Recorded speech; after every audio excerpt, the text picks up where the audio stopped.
The look I've done for you today is a bit of an impromptu one. I just wanted to use some new products that I've got. I've got some new brushes and some new makeup. And this is the look I've come up with, so I hope you like it, and let's get on with the tutorial. So I'm going to start by pinning my lion mane out of my face. So if you follow me on Twitter or Instagram, you'll see that I recently purchased the new Real Techniques Bold Metals collection. I really love the original line that they brought out, so I really couldn't wait for this range to be released. And the other lot of brushes that I was really excited about were these ones that I was sent by Zoeva Cosmetics, and it's their new range. And like the Real Technique brushes, these ones are sold singular as well. For foundation, I'm mixing 2 of the MAC Studio Fix foundations, and for contour I'm using a little bit of the Illamasqua Skin Base in a dark shade. And to apply this, I'm going to be using the Real Techniques Bold Metals Triangle Foundation Brush. I'm not usually a fan of using a foundation brush. I like to use a buffing brush to wet my foundation into the skin on myself and clients, but I really like this. It's not necessarily the shape, which I do find quite handy, but I think it's more the synthetic bristles and how soft they are. They really seem to just smooth the foundation on and don't leave it looking streaky like a lot of foundation brushes tend to do.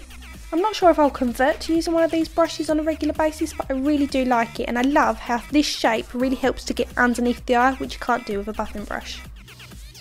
So next I'm using the Real Techniques Flat Contour Brush, and I think this is the one I was most excited about. Now I really do love a contour brush. I love something that will get into the cheekbones and create that nice shape. Now what I particularly love about this brush is the density of the bristles. So if you're using a powder contour, you really do pick up a lot of pigment with it. And it's the same with the cream, it picks up a lot of the product and holds onto it. So when I put it onto my face, I did rub the excess off onto a tissue, and then I had the perfect amount on the bristles to blend away onto the skin. Now obviously I'm not doing a daytime look, so I'm going for a slightly heavier contour, but if you use the smallest amount of product on this brush, you can buff it away to however sheer you want it. It's completely up to you. The bristles on all these brushes are synthetic, so they work with both cream products as well as powder products, and they are so soft, so this just helps to glide the product over your face with ease. So this will definitely be my new go-to contour brush. Next I'm going to be taking this Make Up For Ever Aqua Brow. I'm going to be using the Zoeva Spot Liner brush. This is the tiniest brush I've ever seen when it comes to professional makeup tools. The bristles are extremely taut, so it allows you to be able to draw, like I've said in my eyebrow tutorial, tiny hairlines just to mimic a more natural looking brow. The Make Up For Ever Aqua Brow colour I'm using is Ash number 25. I find this colour tends to come out a little bit warm on camera, but it's not, it's very ashy, the same shade as my natural eyebrows are. The product is waterproof, so it will last you all day, but I find it comes off perfectly well with Bioderma. I'm using the Nars Pro Prime Smudge Proof eyeshadow base on my eyelids. This is the mini version that comes with the palettes that you can buy from Nars. I quite like that it doesn't leave your eyes feeling tacky. There's nothing worse than that than when you're waiting for them to dry before you can apply your eyeshadow. So this is the Nars and God Created the Woman palette. It's got 6 eyeshadows, 4 of them are shimmers and 2 of them are matte colours. And I'm going to start with these 2 light shimmery shades. The brush I'm going to be applying this with is the Real Techniques Oval Shadow Brush. This brush is a lot thicker than I anticipated it to be when I bought it, but enough pack on the colour, it's amazing, it picks up so much pigment. And I'm applying that colour just to the inner corners of the eyes. This is the lightest shade in that palette. You also want to blend that colour onto the very inner corner where the tear duct area is.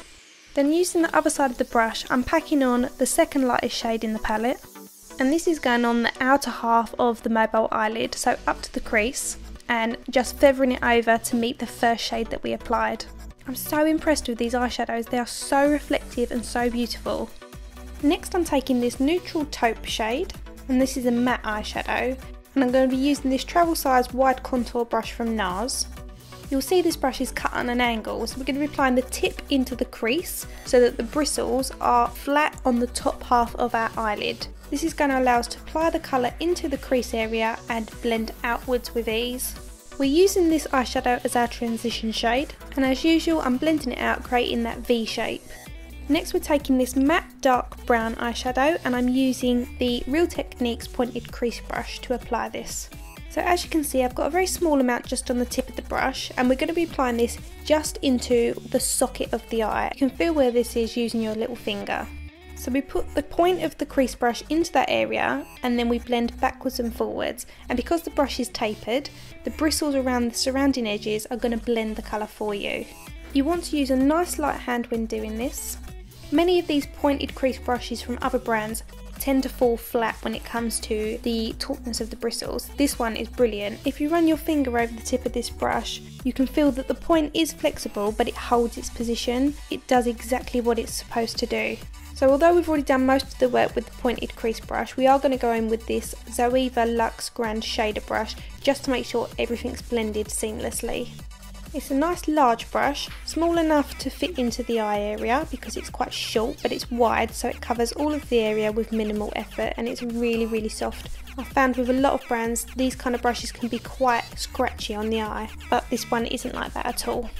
So I'm going back in with my pointed crease brush and I'm applying that dark brown again, and we're just going to intensify this area. Again, I'm creating a slight V shape, but notice I'm not pulling the darker brown too far into the crease.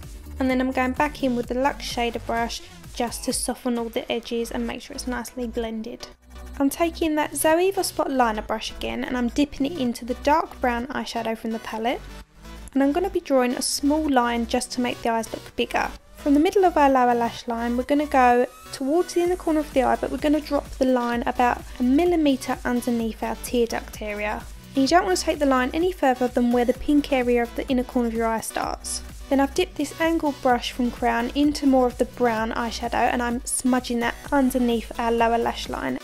Now I've done this look with eyeliner before because it does make your eyes look bigger, but we're doing this with eyeshadows. We want that nice soft appearance, so you don't want to blend too much at the beginning because we want to create a nice point, but a soft point. To smoke that out even further, I'm using the Zoeva LUXE Brow Light Brush. Using the angled brush, we want to join the lower lash line to the outer corner on the top lid. And then go back in with the Zoeva brush just to blend that out.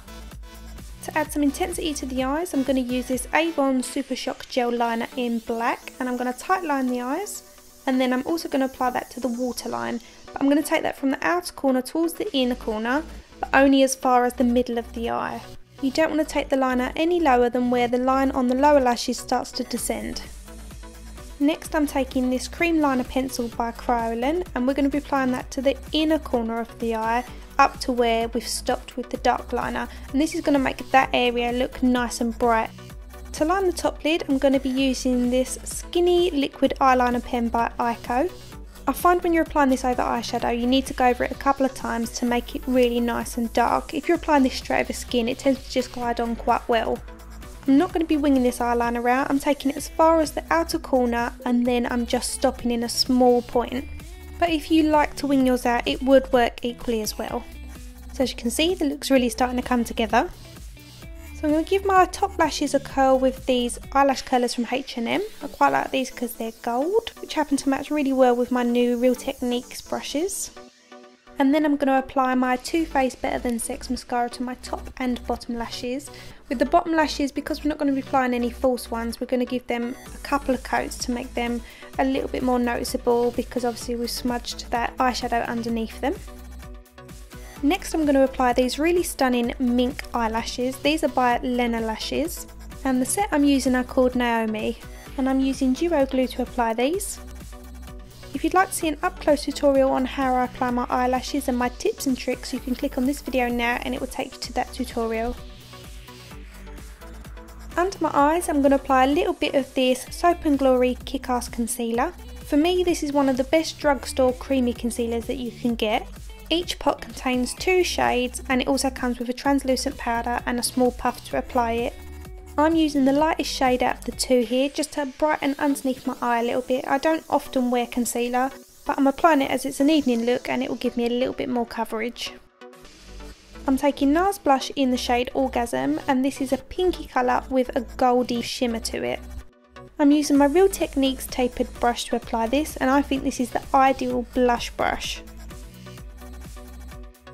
To deepen the shadow on my cheekbones, I'm mixing together Shadowy and Sculpt from MAC, and I'm using the face paint brush by Zoeva. This brush is perfect for contouring down the sides of your nose.